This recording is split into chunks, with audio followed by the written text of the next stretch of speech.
Caitlyn Jenner announces she is running for governor of California. Caitlyn Jenner has announced that she has joined the race for governor of California in a likely recall election of Governor Gavin Newsom.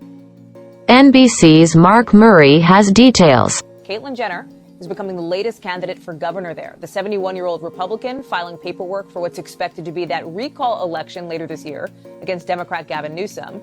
And she's out with a campaign site this morning. She's saying she's in. She's saying that California, in her view, has been, quote, reduced by one-party rule that places politics over progress.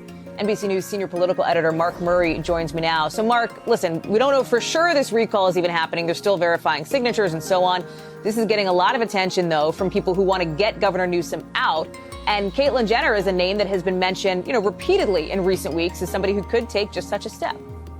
Yeah, she ends up now joining other Republicans who are running, Hallie, that include Kevin Faulconer, who's the former mayor of San Diego, as well as John Cox, who ran against Newsom and lost in 2018. And it does kind of bring up a lot of memories of the 2003 recall that actually elevated another celebrity, Arnold Schwarzenegger, which was actually the very first political contest I covered for NBC News when I joined the network.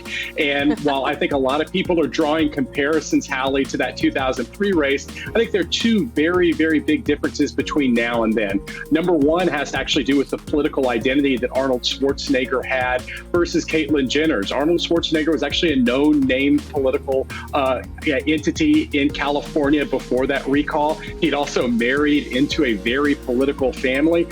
This time around, Caitlyn Jenner doesn't really have a lot of that political experience. The other big difference is just the political makeup of California versus where it was almost 20 years ago, where California is much more democratic. And so for Gavin Newsom to be recalled and a Republican or anyone stepping in his place, it's going to take a humongous effort to convince a lot of Democratic voters to recall Gavin Newsom.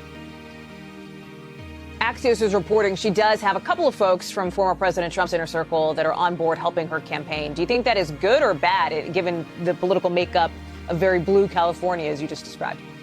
Yeah, Hallie, of course, you want as much help as you always can have from political seasoned hands. But one of the arguments that the Newsom campaign and Democrats have been making is this entire recall election is being sponsored by Trump Republicans and Republicans who want to oust Newsom, not in the year in which Gavin Newsom's going to be up for re-election in 2022, but a year before. And so, this, I think, could end up fitting into that argument that Democrats are saying that this is just the actions by Trump Republicans who want to overturn the election results from back in 2018.